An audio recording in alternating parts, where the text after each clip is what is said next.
तो स्वागत है दोस्तों आप सबका हमारे इस यूट्यूब चैनल पे। आज के इस वीडियो में हम बात करने वाले हैं आपका क्लास 12 में जो बीएसटी सब्जेक्ट है उसके हमने अभी तक चैप्टर 1 से लेके चैप्टर 6 तक सारे एमसीक्यू यानी कि ऑब्जेक्टिव क्वेश्चन जितने भी हैं सारे हमने कंप्लीट करा दिए हैं। आज हम कराने वाले हैं चैप्टर नंबर 7, 8 और चैप्टर नंबर 9 का एमसीक्यू ऑब्जेक्टिव क्वेश्चन। और ये सारे क्वेश्चन अगर आप कर लेते हैं हमारे वीडियो से तो आपको यकीन मानिए आपको कोई सा भी प्रॉब्लम नहीं होगा, आपको किसी भी ऑप्शन में या किसी भी क्वेश्चन में प्रॉब्लम नहीं होगा। और ये क्वेश्चन जो हैं वो बहुत ज़्यादा इम्पोर्टेंट हैं। ये क्वेश्चन जो हैं बुक के क्वेश्चन हैं और यही सारे क्वेश्चन आपको आपके एग्ज़ाम में जो 2024 में होने वाला है 12th का एग्ज़ाम, उसमें आपको ये बहुत हेल्प करेगा और यही सारे क्वेश्चन आपको देखने को मिलने वाले हैं एग्ज़ाम में। तो आप इस वीडियो को ज़रूर पूरा देखिएगा और ध्यान से देखिएगा ताकि आप इस वीडियो से सारे क्वेश्चंस का आंसर जो वो याद कर पाएँ। तो चलिए हम चैप्टर नंबर 7 का फर्स्ट क्वेश्चन देख लेते हैं, मल्टीपल चॉइस क्वेश्चन। तो फर्स्ट क्वेश्चन है निर्देशन के प्रमुख तथ्य हैं। तो निर्देशन के प्रमुख तथ्य कितने हैं? 4 हैं। ऑप्शन सी जो है इसका करेक्ट आंसर होगा ऑप्शन सी 4। निर्देशन की प्रबंध के स्तर पर आवश्यकता होती है। Direction is required at the level of management. निर्देशन का जो है वो किस लेवल ऑफ मैनेजमेंट पे है, कौन सा स्तर जो है वहाँ पे इसका ज़रूरत होता है। तो ये जो होता है वो सभी पे होता है। इसका ऑप्शन डी जो है करेक्ट आंसर हो जाएगा सभी स्तर पर, all of these. Question number 3 निर्देशन है डायरेक्शन इज। तो डायरेक्शन क्या है ये देखते हैं। डायरेक्शन इज तो ऑप्शन ए है सर्वव्यापी, ये तो होता है। निष्पाद अभिमुखी, परफॉर्मेंस ओरिएंटेड, निरंतर क्रिया, कंटिन्यूस एक्टिविटी, ये सभी। तो इसका ऑप्शन डी जो है वो करेक्ट आंसर हो जाएगा ये सभी। निर्देशन कर्मचारियों से संबंधित है। तो निर्देशन जो है वो कर्मचारियों से कैसे संबंधित है? तो क्वेश्चन नंबर 4 का जो ऑप्शन डी है वो करेक्ट आंसर हो जाएगा सभी स्तर पर। देखिए निर्देशन जो होता है, किसी को हम निर्देश जो देते हैं वो हम उच्च लेवल टॉप लेवल मैनेजमेंट पे भी दे सकते हैं, मिडिल पे भी दे सकते हैं, लोअर पे भी दे सकते हैं। तो इसका ऑप्शन डी जो है करेक्ट आंसर रहेगा सभी स्तर पर, ऑल लेवल। क्वेश्चन नंबर 5 निर्देशन के तथ्य है elements of the management are. तो मैनेजमेंट का एलिमेंट्स कौन कौन सा है?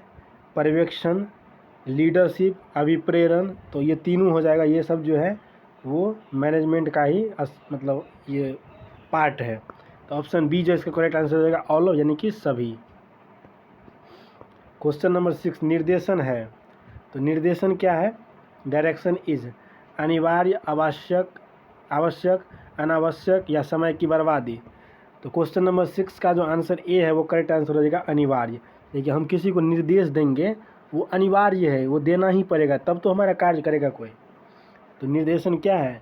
अनिवार्य है। तो ऑप्शन ए इसका करेक्ट आंसर हो जाएगा अनिवार्य। क्वेश्चन नंबर 7 निर्देशन प्रबंध का पहलू नहीं है। Direction is not the aspect of, यानी कि इनमें को मतलब इनमें ऑप्शन जो दिया है ऑप्शन, इसमें से कौन सा जो है वो निर्देशन का पहलू नहीं है? तो प्रैक्टिकल, थ्योरेटिकल या इंटरपर्सनल यानी कि अंतर व्यक्तित्व या सकारात्मक। तो क्वेश्चन नंबर 7 का जो ऑप्शन बी है वो करेक्ट आंसर हो जाएगा थ्योरेटिकल। निर्देशन जो है वो थ्योरेटिकल नहीं होता है, वो प्रैक्टिकल होता है। हम किसी को बोलते हैं ये प्रैक्टिकल चीज़ है, ये हम कॉपी किताब पे लिख के हम नहीं निर्देश देते हैं ऐसे, ये प्रैक्टिकल चीज़ है। इसीलिए ऑप्शन बी जो है इसका करेक्ट आंसर है थ्योरेटिकल, ये जो है निर्देशन का पहलू नहीं है। क्वेश्चन नंबर 8 पर्यवेक्षण है सुपरविजन इज। देखिए पर्यवेक्षण का मतलब क्या होता है कि आप किसी काम को देखते हैं, अगर किसी को आप निर्देश देते हैं तो आप उसको देखते हैं कि वो काम ठीक से कोई कर रहा है या नहीं कर रहा है, कहीं कोई गप तो नहीं मार रहा है। तो यही होता है सुपरविजन। आप किसी को ऑब्जर्व करते हैं कि वो अच्छे से काम कर रहा है या नहीं कर रहा है, यही होता है सुपरविजन या पर्यवेक्षण। तो पर्यवेक्षण क्या है? आवश्यक है, अनावश्यक है, समय की बर्बादी है, इनमें से कोई नहीं है। तो पर्यवेक्षण जो है किसी को निगरानी करना, ये हमारे के लिए क्या है? आवश्यक है। तो ऑप्शन ए जो है इसका करेक्ट आंसर हो जाएगा। क्वेश्चन नंबर 9 पर्यवेक्षण प्रबंध का स्तर है। तो पर्यवेक्षण निगरानी रखना जो है किस स्तर का काम है पर्यवेक्षण प्रबंध में? तो क्वेश्चन नंबर 9 का जो ऑप्शन सी है वो करेक्ट आंसर हो जाएगा निम्न स्तर पर। क्वेश्चन नंबर 9 का ऑप्शन सी। क्वेश्चन नंबर 10 पर्यवेक्षक कर्मचारियों का, सुपरवाइज़र इज़ द मतलब वर्कर ऑफ। तो पर्यवेक्षक जो होता है वो क्या होता है? मार्गदर्शक होता है, मित्र होता है, दार्शनिक होता है, क्या होता है? तो क्वेश्चन नंबर 10 का जो है वो ऑप्शन नंबर डी हो जाएगा, ये सभी। ये मित्र भी होता है, रास्ता दिखाने वाला भी होता है, मार्गदर्शक भी होता है, दार्शनिक भी होता है। तो ऑप्शन डी जो इसका करेक्ट आंसर होगा, all of these. Question number 11, पर्यवेक्षक करी है, supervisor is the link between. तो लिंक किसके बिटवीन है, किसके बीच का लिंक है? पर्यवेक्षक, सुपरवाइजर जो है। तो क्वेश्चन नंबर 11 का ऑप्शन बी जो है करेक्ट आंसर है, कर्मचारी तथा मध्य प्रबंध के। ऑप्शन बी जो है इसका करेक्ट आंसर है, कर्मचारी तथा मध्य प्रबंध के बीच में, workers and middle management. Question number 10, पर्यवेक्षण तत्व है, पर्यवेक्षण किसका तत्व है? नेतृत्व का, नियोजन का, निर्देशन का, या इनमें से कोई नहीं? तो देखिए अभी हम कौन सा चैप्टर पढ़ रहे हैं? निर्देशन। तो पर्यवेक्षण जो है वो किसका तत्व है? निर्देशन का। तो ऑप्शन सी जो है इसका करेक्ट आंसर होगा, डायरेक्शन। क्वेश्चन नंबर 12 का। क्वेश्चन नंबर 13, अभिप्रेरित कर्मचारियों को परिपोषित किया जाता है। तो अभिप्रेरित यानी कि जो मोटिवेटेड कर्मचारी होता है, जो काम करने के लिए फुल जोश में रहता है, उसको हम कैसे मतलब परिपोषित करते हैं, यानी कि उसको हम कैसे पुरस्कारित करते हैं? उसको हम धनात्मक तरीके से पुरस्कारित करते हैं, यानी कि पॉजिटिव। तो ऑप्शन बी जो इसका करेक्ट आंसर होगा, धनात्मक। कुशल निर्देशन के लिए अभिप्रेरण है, for efficient direction motivation is. तो मोटिवेशन क्या है? आवश्यक है। ऑप्शन ए जो इसका करेक्ट आंसर होगा, नेसेसरी। अभिप्रेरणा साधनों के निर्धारण का आधार होना चाहिए, motivational means should be the determined on the basis of क्या? तो इसका ऑप्शन जो है मतलब 15 का, वो ऑप्शन डी जो है इसका करेक्ट आंसर होगा, इनमें से सभी, इनके ग्रुप, व्यक्तिगत, जॉब, या इनमें से सभी। तो ऑप्शन डी इसका करेक्ट आंसर होगा, सभी। नेता में होती है, नेता में क्या होता है? एक लीडर जो होता है उसमें क्या होता है? निपुणता होता है, दूर देखने की क्षमता होता है, आत्मविश्वास होता है, ये सभी होता है। तो ऑप्शन डी जो इसका करेक्ट आंसर होगा, ये सभी, ऑल ऑफ दीज। नेता अधीनस्थों से काम लेता है, the leader takes work from his subordinates. नेता जो है वो नीचे वाले कर्मचारियों से कैसे काम लेता है? चतुराई से। ऑप्शन ए जो इसका करेक्ट आंसर होगा, बाय टैक्ट, चापलूसी से काम लेता है ना। तो इसका ऑप्शन ए जो करेक्ट आंसर होगा, चातुरी से। क्वेश्चन नंबर 18, नेतृत्व है, द लीडरशिप इज। तो लीडरशिप क्या है? आवश्यक है। ऑप्शन ए बी जो है इसका करेक्ट आंसर होगा, नेसेसरी। नेता होता है, द लीडर इज। नेता क्या होता है? जन्म से, बनाया जाता है, जन्म से या एवं बनाया जाता है, दोनों, या इनमें से कोई नहीं? तो क्वेश्चन नंबर 19 का जो आंसर है, 19 का आंसर 100 हो जाएगा, जन्म से एवं बनाया जाता है, दोनों। Option C is correct answer. प्रबंधक होता है, प्रबंधक क्या होता है? बॉस, स्वामी, लीडर, या इनमें से कोई नहीं? तो ऑप्शन सी जो इसका करेक्ट आंसर होगा, बॉस जो होता है मतलब प्रबंधक जो होता है वो एक नेता होता है, लीडर होता है। Option C. नेता के पास सत्ता होती है, तो नेता के पास कैसी सत्ता होती है? तो नेता के पास जो होता है औपचारिक होता है, फॉर्मल। ऑप्शन बी जो इसका करेक्ट आंसर होगा, औपचारिक, फॉर्मल। क्वेश्चन नंबर 22, संदेश वाहन के न्यूनतम पक्षकार होते हैं। देखिए आप किसी से अगर बात करते हैं तो आप अकेले तो नहीं बात करेंगे, बोलेगा पागल है, इसीलिए आप कम से कम कितना आदमी चाहिए? 2 आदमी चाहिए। तो आप बात जो करेंगे किसी से वो कम से कम 2 आदमी चाहिए, 2 आदमी के बीच ही ना बात होगा। तो इसके ऑप्शन ए जो है इसका आंसर होगा 2। संदेश वाहन जाल के प्रकार होते हैं, संदेश वाहन जाल के प्रकार कितने होते हैं? तो 23 का ऑप्शन जो है बी वो करेक्ट आंसर होगा। ऑप्शन में क्या है? 4 जो है इसका करेक्ट आंसर होगा। संदेश वाहन प्रक्रिया के कदम या तत्व होते हैं, द स्टेप या element of communication process are. तो कम्युनिकेशन प्रोसेस का तत्व कितना होता है? तो ऑप्शन जो है वो डी करेक्ट आंसर होगा, 8, यानी कि 8 जो होते हैं वो कम्युनिकेशन प्रोसेस होते हैं, कदम या तत्व। अंगूरी बेल संदेश वाहन क्या होता है? Grapevine communication. देखिए ग्रेप वाइन कम्युनिकेशन क्या होता है? देखिए एक कंपनी होता है, अगर वहाँ के जो स्टाफ या वर्कर जो होते हैं वो कहीं एक ऐसी जगह मतलब ऑफिस से एक ऐसी जगह लंच या कहीं ऐसे समय में बात करते हैं यहाँ पे कोई मतलब ऑफिशियल बात नहीं होता है, ऐसे ही गप मारा जाता है, तो उसी को हम बोलते हैं ग्रेप वाइन कम्युनिकेशन। तो ये क्या होता है, अनौपचारिक होता है। ऑप्शन ए जो है इसका करेक्ट आंसर होगा क्वेश्चन नंबर 25 का, ऑप्शन ए इनफॉर्मल या अनौपचारिक। प्रभावी संदेश वाहन के लिए आवश्यक है, for effective communication is necessary. प्रभावी संदेश वाहन के लिए क्या मतलब आवश्यक है, स्पष्टता, क्लैरिटी, कोर्टेसी यानी कि शिष्टता, सिस्टम ढंग से, निरंतरता मतलब लगातार, या इनमें से सभी। तो ऑप्शन डी जो इसका करेक्ट आंसर होगा all of these. Question number 27 यदि आप संदेशवाहन का प्रमाण रखना चाहते हैं तो आपको संदेशवाहन उपयोग करना चाहिए।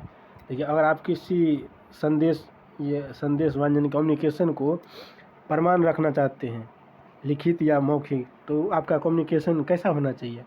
ऑप्शन बी इसका करेक्ट आंसर होगा औपचारिक, फॉर्मल कम्युनिकेशन होगा, तभी तो आपका बात को कोई भी मानेगा।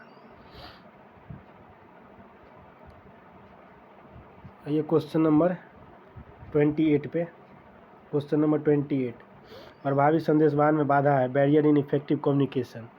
भाषा का बैरियर है, डिस्टेंस है, व्यक्तिगत भिन्नता या उपयुक्त सभी है। तो ऑप्शन डी जो इसका करेक्ट आंसर होगा उपयुक्त सभी। समतल संदेशवाहन में सुझाव का प्रवाह होता है। In horizontal communication flow of suggestion is. Horizontal मतलब क्या होता है, देखिए ऐसा है, ऐसे जो नीचे की तरफ जाता है ऐसे, ये हुआ हॉरिजेंटल। वर्टिकल है ऊपर नीचे, ये हुआ वर्टिकल। हॉरिजेंटल कैसे हुआ, नीचे लेफ्ट से राइट की तरफ या लेफ्ट से राइट की तरफ।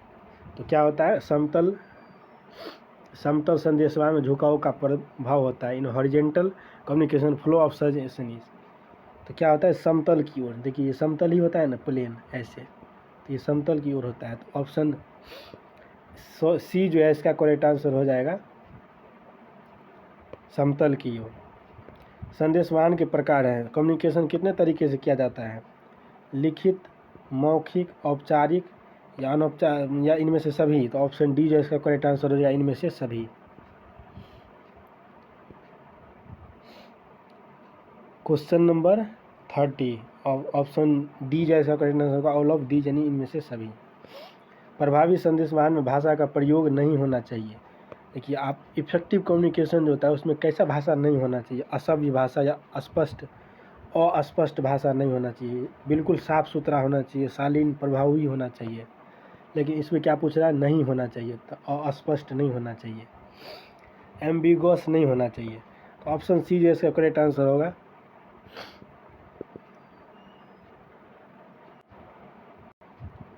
आइए देखते हैं अब इसी चैप्टर के कुछ NCERT जोन वाले एक्सरसाइज। ये कोई एक्सरसाइज भी बहुत ज़्यादा इंपॉर्टेंट होता है, इनके क्वेश्चन जो होते हैं।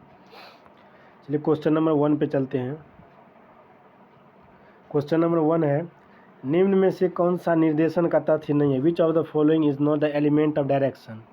तो निम्न में से कौन सा जो है अभी मतलब निर्देशन का तथ्य नहीं है, निर्देशन में कौन कौन सा चीज़ जो है नहीं आता है।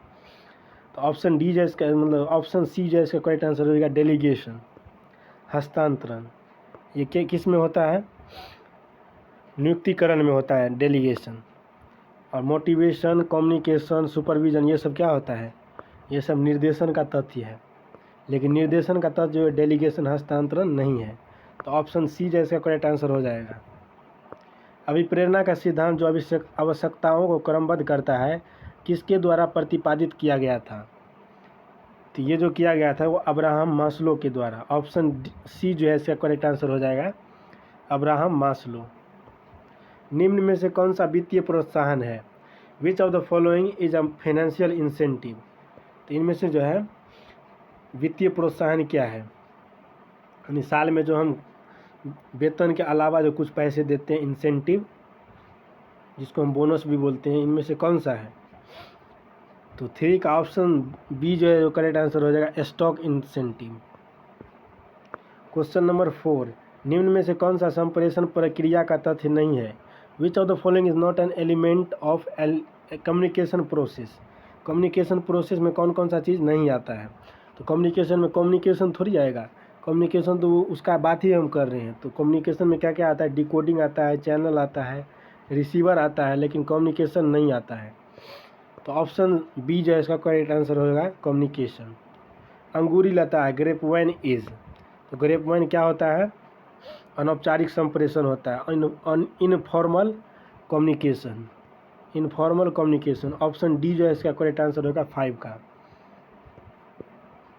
क्वेश्चन नंबर 6, पदभिन्नता किस प्रकार की संप्रेषण बाधा के अंतर्गत आती है। Status comes under the following type of barrier. तो स्टेटस किस तरह के बाधाओं, संप्रेषण बाधाओं में आता है। तो इसका ऑप्शन बी जो है वो करेक्ट आंसर होगा organisational barrier. Question number 7, Narayana Murthy द्वारा प्रोत्साहित प्रवर्तक सॉफ्टवेयर कंपनी है। देखिए नारायण मूर्ति जो है ना वो इन्फोसिस कंपनी का जो है प्रमोटर है। तो ये ऑप्शन बी जो है इसका करेक्ट आंसर होगा इन्फोसिस। क्वेश्चन नंबर 8 पे आते हैं। अब अब्राहम मास्लो की आवश्यकता पीढ़ी में सबसे उच्च आवश्यकता स्तर है। The highest level need in the need हाइचरी ऑफ अब्राहम मास्लो इज। तो 8 का जो आंसर है वो ऑप्शन नंबर सी हो जाएगा, आत्मसंतुष्टि की आवश्यकता, सेल्फ सेटिस्फैक्शन नीड या एक्चुअलाइजेशन नीड। तो ऑप्शन सी जो है इसका करेक्ट आंसर होगा 8 का। संदेश को संप्रेषण प्रतीकों में बदलने की प्रक्रिया को जाना जाता है। The process of converting the message into communication symbol is known as. देखिए हम किसी को जो मैसेज करते हैं उसको जो है कम्युनिकेशन लैंग्वेज में बदलने की क्रिया को हम क्या कहते हैं, तो उसको हम बोलते हैं इनकोडिंग। 9 का जो ऑप्शन बी है वो करेक्ट आंसर होगा इनकोडिंग। और डिकोडिंग का क्या मतलब होता है, हमारे पास संदेश आया उसको हम समझते कैसे हैं, ये होता है डिकोडिंग। इनकोडिंग क्या होता है, मैसेज को कैसे लिखें, तो ये होता है इनकोडिंग। तो ऑप्शन बी जो है इसका करेक्ट आंसर होगा इनकोडिंग। वह संप्रेषण तंत्र जिनमें सभी अधीनस्थ जो पर्यवेक्षक के अंतर्गत हैं केवल पर्यवेक्षक के द्वारा संवाद करते हैं। तो कौन सा ऐसा संप्रेषण तंत्र है, यानी कि कौन सा ऐसा सर्कल है, संप्रेषण मतलब कम्युनिकेशन का नेटवर्क, जिसमें सुपरवाइज़र जो है वो सुपरवाइज़र से ही सिर्फ बात कर सकता है। तो ये क्या है, वही पहिया में ऐसा जो होता है व्हील नेटवर्क या व्हील नेटवर्क इसको बोलते हैं। देखिए एक दूसरे से ऐसे ही बात किया जा सकता है। आप ऐसे बात नहीं कर सकते, ऐसे बात नहीं कर सकते, आपको सामने वाले से सामने वाला ही बात कर सकता है। तो ये होता है व्हील कम्युनिकेशन। व्हील मतलब पहिया और कम्युनिकेशन मतलब संप्रेषण या बात करना। तो व्हील कम्युनिकेशन ऐसा होता है। इसका ऑप्शन सी जो है वो करेक्ट आंसर होगा व्हील कम्युनिकेशन। अब आइए नेक्स्ट चैप्टर पे जिसका नाम है नियंत्रण। तो चलिए हम देखते हैं नियंत्रण चैप्टर्स का MCQ questions, multiple choice questions. चलिए क्वेश्चन नंबर 1 देखते हैं इसका। प्रबंधकीय नियंत्रण किया जाता है, management control is done by. तो प्रबंधकीय नियंत्रण जो है वो किसके द्वारा किया जाता है, निम्न प्रबंधकों द्वारा, मध्यम प्रबंधकों द्वारा, उच्चतम स्तरीय प्रबंधकों द्वारा। तो ऑप्शन डी जो है इसका करेक्ट आंसर होगा सभी स्तर के प्रबंधकों द्वारा, यानी कि ऑल लेवल ऑफ मैनेजमेंट या मैनेजर्स। नियंत्रण प्रबंधकीय क्रिया कार्य है, control is the managerial function of. तो नियंत्रण जो है प्रबंधकीय क्या है, ऑप्शन ए जो है इसका करेक्ट आंसर होगा कंपलसरी, यानी कि अनिवार्य है। नियंत्रण अनिवार्य है। नियंत्रण प्रबंध का कार्य है। देखिए नियंत्रण के कौन कौन से कार्य होते हैं, 5 कार्य होते हैं नियंत्रण मतलब प्रबंध के जो है वो 5 कार्य होते हैं। कौन कौन से कार्य होते हैं, देखिए नियोजन होता है, नियोजन प्लानिंग, नियोजन संगठन ऑर्गेनाइजेशन, नियोजन संगठन नियुक्तिकरण निर्देशन और नियंत्रण। तो नियंत्रण जो है वो लास्ट कार्य है, यानी कि अंतिम कार्य। तो ऑप्शन बी जो है इसका करेक्ट आंसर होगा लास्ट या अंतिम। और नियोजन जो है वो फर्स्ट होता है, नियोजन प्लानिंग, लेकिन यहाँ पे कंट्रोल है तो कंट्रोल कौन सा है, लास्ट है। तो ऑप्शन बी इसका करेक्ट आंसर होगा। क्वेश्चन नंबर 4, प्रभावी नियंत्रण है, इफेक्टिव कंट्रोलिंग इज। तो इफेक्टिव कंट्रोलिंग क्या है, तो क्वेश्चन नंबर 4 का जो ऑप्शन सी है वो करेक्ट आंसर होगा गत्यात्मक। गत्यात्मक यानी कि डायनामिक है। व्यावसायिक उपक्रम में नियंत्रण की आवश्यकता होती है। In the business enterprise controlling is needed. व्यवसाय उपक्रम में नियंत्रण की आवश्यकता होती है व्यवसाय की स्थापना के समय, व्यवसाय के संचालन के समय, वर्ष के अंत में या निरंतर यानी कि हमेशा होता है नियंत्रण का आवश्यकता। तो ऑप्शन डी जो इसका करेक्ट आंसर होगा कंटिन्यूसली यानी कि निरंतर। तो ऑप्शन डी करेक्ट आंसर होगा व्यवसायिक उपक्रम में नियंत्रण की आवश्यकता निरंतर होती है।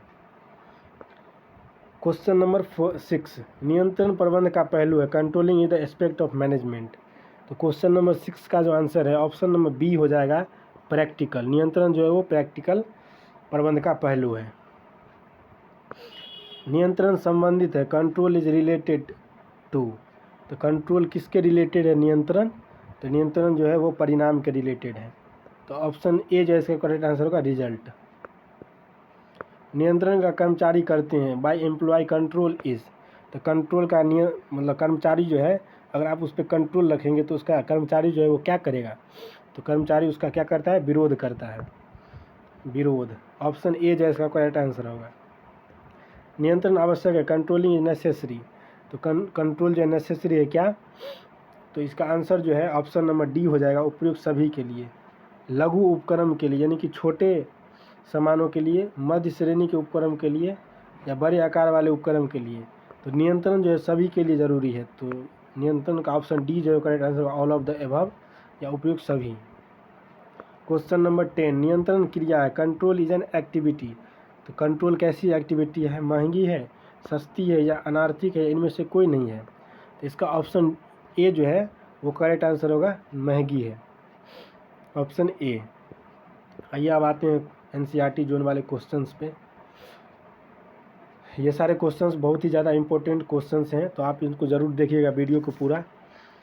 आप ये मत सोचिएगा कि हमारा टाइम वेस्ट हो रहा है। आपको समय जब एग्ज़ाम में ये क्वेश्चंस आपको टकराएगा तो आप बोलेंगे कि हाँ सही, अच्छा किया मैं ये क्वेश्चंस करके गया। क्वेश्चन नंबर 1 देखते हैं इसी का। एक प्रभावी नियंत्रण तंत्र सहायक होता है यानी an effective control system help to. तो इसका ऑप्शन डी जो है वो करेक्ट आंसर होगा उपयुक्त सभी ऑल ऑफ दीज। तो ऑप्शन देख लेते हैं क्या क्या है। संगठनात्मक लक्ष्यों के निष्पादन में, कर्मचारियों की मनोदशा के संबंध में, संवर्धन में, boost employ morale, compliance organisation objectives, जज एक्यूरेसी ऑफ स्टैंडर्ड मानकों की यथार्थता के निर्णय में। तो ऑप्शन डी जो है इसका करेक्ट आंसर होगा ऑल ऑफ द एबव। आइए क्वेश्चन नंबर 2 देखते हैं। एक संगठनात्मक का नियंत्रण करना कार्य है। Controlling function of the organisation is. तो आगे देखना, पीछे देखना, आगे साथ ही साथ पीछे देखना या उपयुक्त सभी। तो ऑप्शन सी जो है इसका करेक्ट आंसर होगा आगे साथ ही साथ पीछे देखना। Forward as well as backward looking. प्रबंध अवक्षेपण किसके निष्पादन पर निगरानी रखने की एक तकनीक है? Management audit is a technique to keep a. तो किस पर निगरानी रखने की जो है प्रबंध अवक्षेपण किसके निगरानी रखने की तकनीक है? 3 का जो आंसर है वो ऑप्शन नंबर बी हो जाएगा कंपनी का प्रबंध का। बजटीय नियंत्रण के लिए तैयारी आवश्यक है। Budgetary control requires to preparation of. तो बजटीय नियंत्रण जो है किसके लिए आवश्यक है? बजट के लिए। निम्नलिखित में से सुधारात्मक कार्यवाही में कौन उपयुक्त नहीं है? Which of the following is not applicable to correct action. तो सही काम के लिए क्या जो है वो नहीं है। तो ये होता है एडोसेंट्रिक सेंटर। ये एंडोसेंट्रिक सेंटर जो होता है वो कार्यवाही सुधारात्मक के लिए उपयुक्त नहीं है। तो ये था 2 चैप्टर 7 और 8। अब हम 9 क्वेश्चन मतलब चैप्टर नंबर 9 जो है उसका MCQ देख लेते हैं। इस चैप्टर का नाम है वित्तीय प्रबंध यानी फिनेंशियल मैनेजमेंट। तो इसमें भी हैं 17 क्वेश्चंस हैं, 20 क्वेश्चंस लगभग होंगे। तो इसको भी हम फटाफट देख लेते हैं, टाइम ज़्यादा हो गया है इसीलिए। क्वेश्चन नंबर 1 वित्तीय प्रबंध के प्रमुख कार्य main function of financial management are. तो वित्तीय प्रबंध के प्रमुख कार्य कौन कौन से हैं? वित्तीय नियोजन है, कोषों का प्राप्त करना, शुद्ध लाभ का आवंटन यानी कि बांटना, या इनमें से सभी इसका ऑप्शन डी जो करेक्ट आंसर होगा, इनमें से सभी, ऑल ऑफ दीज। वित्तीय प्रबंध की आधुनिक विचारधारा है, तो विचारधारा क्या है वित्तीय प्रबंध की? Modern approach of financial management is. तो क्वेश्चन नंबर 2 का ऑप्शन सी जो है करेक्ट आंसर होगा, ऑबा दोनों, यानी कि कोषों को प्राप्त करना या कोषों का उपयोग करना। वित्तीय प्रबंधक निर्णय लेते हैं, financial manager takes decision as to. वित्तीय फाइनेंस नियोजन यानी कि विनियोग, इन्वेस्टमेंट, डिविडेंड या इनमें से सभी। तो क्वेश्चन नंबर 3 का ऑप्शन डी हो जाएगा, इनमें से सभी। वित्तीय प्रबंध फाइनेंशियल मैनेजमेंट इज। तो वित्तीय प्रबंध क्या है? कला है, विज्ञान है, कला और विज्ञान दोनों है, या इनमें से कोई नहीं। तो क्वेश्चन नंबर 4 का जो ऑप्शन सी है, कला और विज्ञान दोनों है।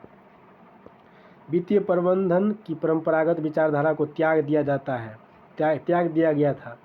Traditional approach of financial management was discarded during, यानी पहले जो था वो वित्तीय प्रबंधन को कब त्याग किया गया था? तो क्वेश्चन नंबर 5 का आंसर सी जो करेक्ट आंसर 1930 से 40 ईस्वी में, 1930 या 40 में जो है पुराने ज़माने वाले जो अप्रोच थे फाइनेंशियल मैनेजमेंट के, उसको त्याग दिया गया था, यानी छोड़ दिया गया था। सुदृढ़ वित्तीय नियोजन की विशेषता है। Characteristics of sound financial planning are. तो क्या होना चाहिए? सरलता होना चाहिए, तरलता होना चाहिए, लिक्विडिटी होनी चाहिए, मितव्ययिता होनी चाहिए, ये सभी होनी चाहिए। तो क्वेश्चन नंबर 6 का ऑप्शन डी हो जाएगा correct answer, all of the, यानी कि ये सभी। वित्तीय नियोजन की प्रक्रिया है, the process of financial planning is. तो वित्तीय नियोजन की क्या क्या प्रक्रिया है? वित्तीय उद्देश्यों को निर्धारण, वित्तीय नीतियों का निर्धारण, और देख लेते हैं 2 ऑप्शंस, वित्तीय कार्यविधियों का निर्धारण और उपयुक्त सभी। तो क्वेश्चन नंबर 7 का ऑप्शन डी हो जाएगा करेक्ट आंसर, उपयुक्त सभी, all of these. Question number 8, dash का अभिप्राय वित्तीय क्रियाओं के पूर्व निर्धारण से है। Dash means determination of financial activities well in advance. तो अभिप्राय क्या है? जो इसको हम पूर्व निर्धारण कर लेते हैं, वित्तीय संबंधित जो चीज़ होते हैं। तो ऑप्शन ए जो है इसका करेक्ट आंसर होगा, वित्तीय नियोजन, यानी कि फाइनेंशियल प्लानिंग, वित्तीय नियोजन। कुछ हम काम करेंगे 1 साल के अंदर, उसका जो हम प्लानिंग आज कर लेंगे, उसी को हम क्या बोलते हैं? उसको हम बोलते हैं एडवांस में हम जो है वित्तीय क्रियाओं का पूर्व निर्धारण कर लें, फोरकास्टिंग कर लिए, इसको हम बोलते हैं फाइनेंशियल प्लानिंग। निम्न में से कौन सा पूंजी संरचना को निर्धारित करने वाला तथ्य है? तो कौन सा है? रोकड़ प्रवाह स्थिति, कैश फ्लो स्टेटमेंट, ब्याज आवरण अनुपात, इंटरेस्ट कवरेज रेशियो, ऋण भुगतान आवरण अनुपात, डेप्थ सर्विस कवरेज रेशियो, या उपयुक्त सभी। तो क्वेश्चन नंबर 9 का ऑप्शन डी जो है वो करेक्ट आंसर होगा, उपयुक्त सभी। निम्न में से कौन सा समता पर व्यापार का प्रकार है? Which of the following is the type of trading on equity. Trading on equity पर कौन सा है? उपयुक्त अव दोनों, एवं ए और बी दोनों सही है। अल्प समता पर व्यवहार या उच्च समता पर व्यवहार। तो ऑप्शन सी जो है इसका करेक्ट आंसर हो जाएगा।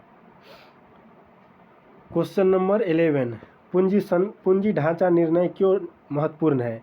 Y capital structure decision is important. तो क्यों इम्पोर्टेंट है? तो पूंजी लागत प्रभावित होती है, अंशों का बाजार मूल्य प्रभावित होता है, या उपयुक्त अव दोनों। तो ऑप्शन सी जो है इसका करेक्ट आंसर होगा, पूंजी लागत प्रभावित होती है और अंशों का मूल्य बाजार मूल्य प्रभावित होता है। तो दोनों सही है, ए और बी दोनों सही है। क्वेश्चन नंबर 12, अस्थायी पूंजी का स्रोत नहीं है, the source of fixed capital is not. तो अस्थायी पूंजी का कौन सा स्रोत नहीं है? तो क्वेश्चन नंबर 12 का ऑप्शन सी जो है वो करेक्ट आंसर होगा, ऋणदाता। यह अस्थायी पूंजी का नहीं है। क्रेडिटर्स जो होता है वो कुछ समय के लिए होता है। आपसे जो कोई पैसा लेता है बिजनेस से, ये तो क्रेडिटर्स कुछ समय के लिए होता है। तो ये हो जाएगा आपके अस्थायी पूंजी का स्रोत नहीं है। क्वेश्चन नंबर 13, कार्यशील पूंजी का स्रोत है, the source of working capital is. तो वर्किंग कैपिटल का जो है कार्य स्रोत का स्रोत कौन सा नहीं है, मतलब है तो देनदार है, बैंक अधिक खर्च है, रोकड़ प्रवाह है। तो वर्किंग कैपिटल में क्या क्या आता है, देनदार, डेटर्स, हमको किसी से पैसा मिलना है, तो ये हमारा क्या हुआ, वर्किंग कैपिटल हुआ। बैंक अधिक विकल्प यानी कि हम हमारे अकाउंट में अगर 50,000 रुपया है और हमको 1 लाख का ज़रूरत है तो हम 1 लाख बैंक से ले सकते हैं, यही होता है बैंक ओवरड्राफ्ट। तो ये फैसिलिटी भी क्या होता है, वर्किंग कैपिटल का होता है। कैश सेल्स, कैश में किसी चीज़ को बेचते हैं तो ये भी हमारा क्या हुआ, वर्किंग कैपिटल। तो ऑप्शन डी इसका करेक्ट आंसर होगा ऑल ऑफ दीज। कार्यशील पूंजी का निर्धारक है, यानी कि determinants of working capital is. तो वर्किंग कैपिटल का जो कौन कौन सा निर्धारक होता है, डिटर्मिनेंट्स, संस्था का आकार, साइज ऑफ इंटरप्राइज, निर्माण प्रक्रिया की अवधि, पीरियड ऑफ मैन्युफैक्चरिंग प्रोसेस, कच्चे माल की उपलब्धता, अवेलेबिलिटी ऑफ रॉ मटेरियल या उपयुक्त सभी। तो ऑप्शन डी जो है इसका करेक्ट आंसर होगा उपयुक्त सभी, यानी कि ऑल ऑफ द एबव। चलिए क्वेश्चन नंबर 15 देखते हैं। अस्थायी पूंजी की आवश्यकता होती है, फिक्स कैपिटल इज रिक्वायर्ड। अस्थायी पूंजी की आवश्यकता कैसे होती है, दैनिक व्ययों का भुगतान करने के लिए नहीं, इसके लिए तो होता है वर्किंग कैपिटल, उसके लिए फ्लक्चुएशन वाला होता है। फिक्स कैपिटल होता है फिक्स पीरियड के लिए होता है। भूमि खरीदने के लिए, हाँ ये सही है। स्टॉक खरीदने के लिए, स्टॉक खरीदने के लिए ये गलत है, ये तो छोटा मोटा होता है। लेनदारों का भुगतान करें, लेनदार तो आप थोड़े दिन के लिए रहते हैं। इसका ऑप्शन बी जो करेक्ट आंसर होगा भूमि खरीदने के लिए, क्योंकि भूमि आप एक बार खरीदेंगे तो बार बार उस भूमि को नहीं खरीद सकते हैं ना। तो ये होता है भूमि खरीदने के लिए फिक्स कैपिटल, अस्थायी पूंजी। बोनस निर्णय के निर्धारक है, the determinants of bonus decision are.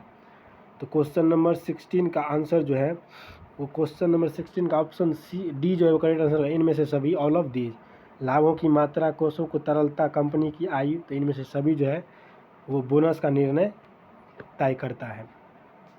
संयुक्त पूंजी वाली कंपनी के लिए लाभांश देना है, तो संयुक्त पूंजी वाली कंपनी जो होता है स्टॉक, जॉइंट स्टॉक कंपनी, उसके लिए लाभांश जो होता है वो देना क्या है, ऐच्छिक है, वॉलेंट्री है।